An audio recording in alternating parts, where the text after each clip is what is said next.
Greetings, Sentinels fans.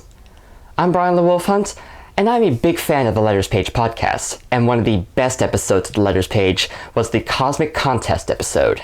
Cosmic Contest is a big event where it is essentially all of Sentinel Comics' greatest heroes and villains fight one-on-one in a single elimination tournament. It is one of the most fun things that came out of the podcast. Now, for the most part, I am perfectly fine with how the fights went, but one of the early fights was one between Knyfe and Stuntman.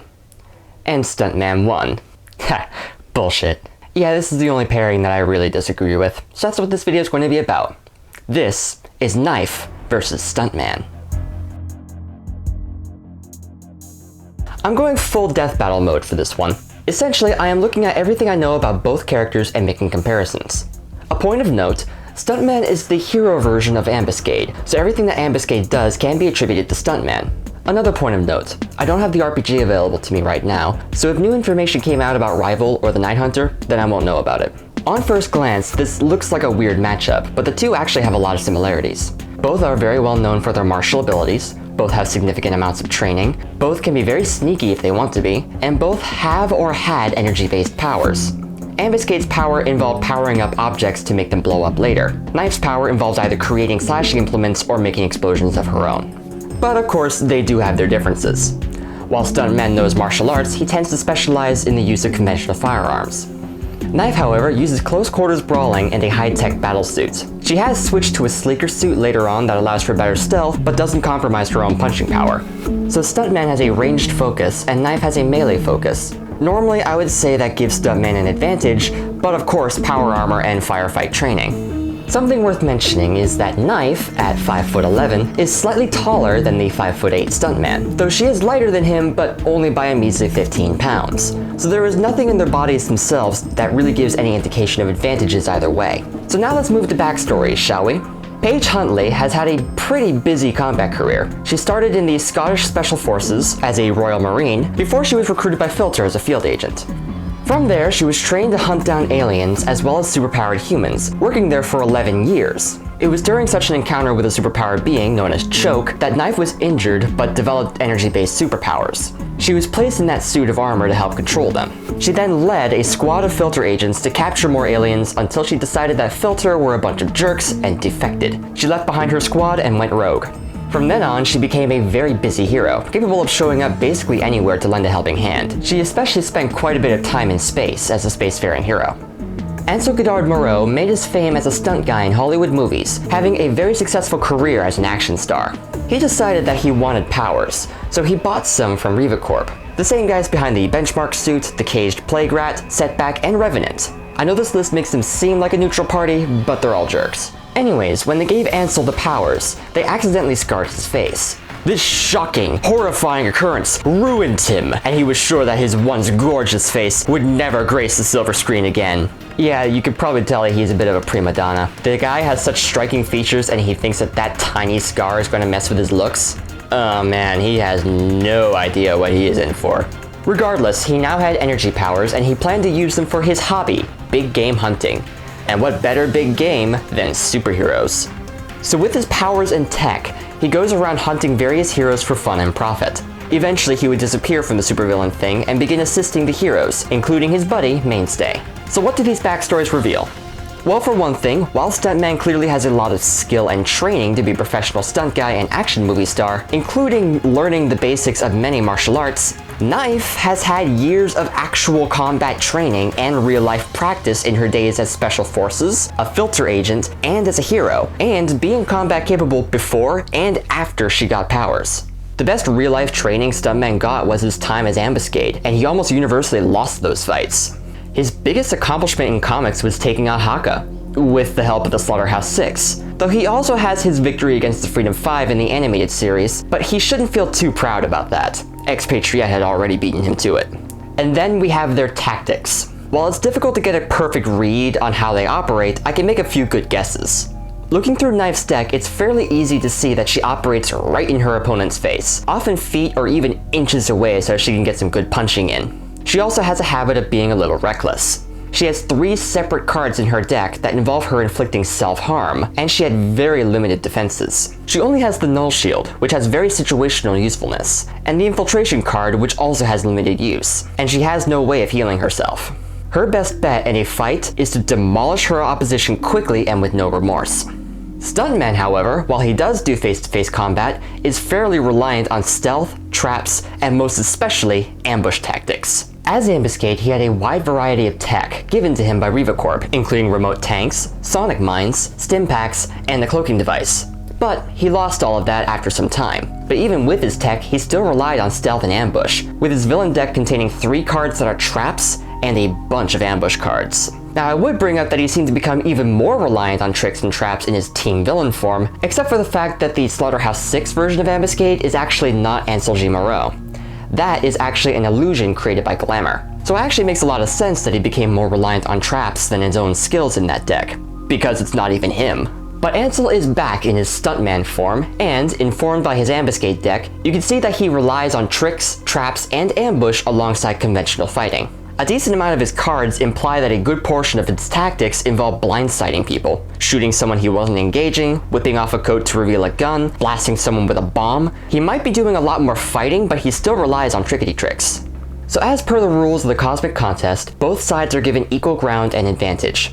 I would argue that would mean they would be given terrain that allows for stealth and both sides not know where the other was. Since both parties are proficient at stealth, that would be pretty fair. Though it would give Stuntman an advantage because it would allow him more opportunities for trickety tricks. However, that isn't what we got. Instead, we got them facing off, face to face, mano a mano. And in a straight up fight, Knyfe has the advantage because one-on-one fighting is her specialty, and she has the better technology with the awesome suit of armor and energy shields. Knyfe should win in a straight up fight. But that wasn't what happened, was it? This is how the fight went down in the episode. Knyfe and Stuntman face off and start beating on each other. Knyfe knocks Stuntman down several times, each time making it seem like she won, but each time he gets back up and continues fighting until he manages to take her out.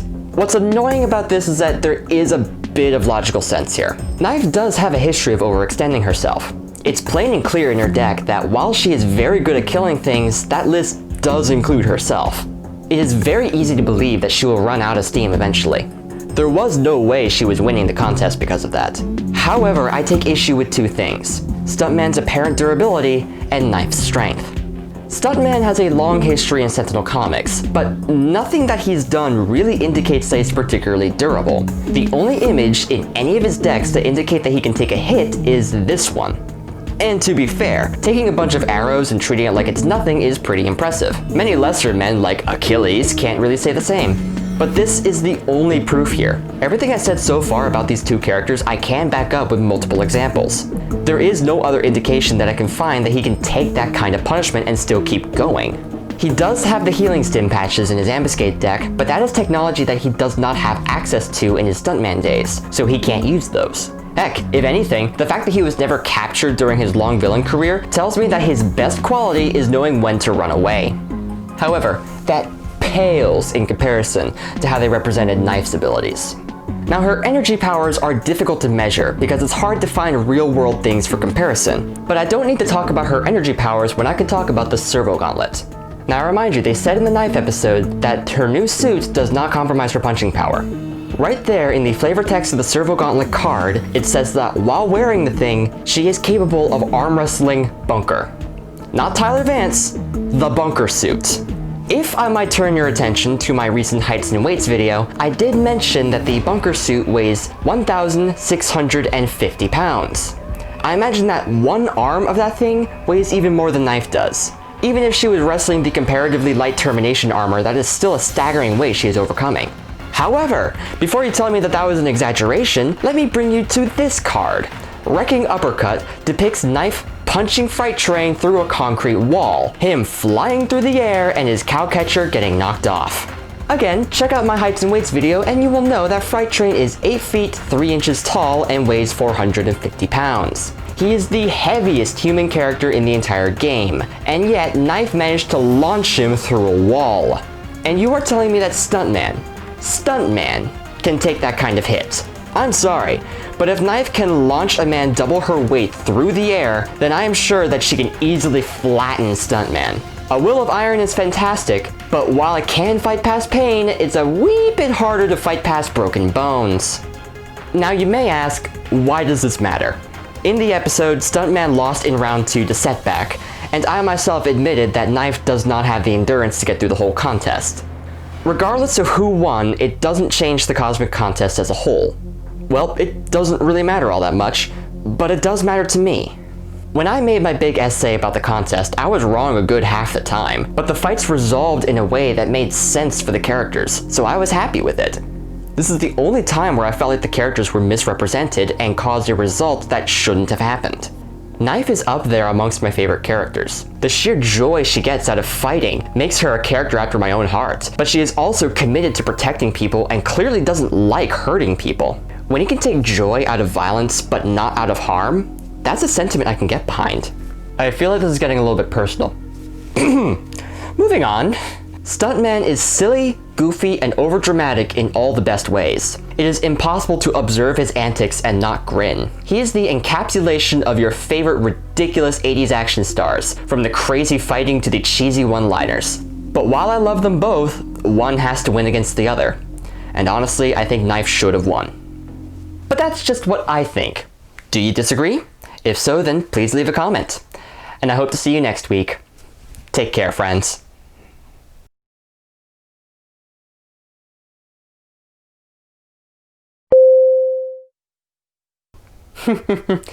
Bullshit.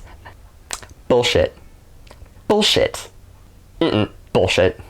Ha. Bullshit. Bullshit. Yeah. Bullshit. Bullshit, bullshit, bullshit, bullshit, bullshit. And then there's their And then there's their... Why did I put this tongue twister into the script?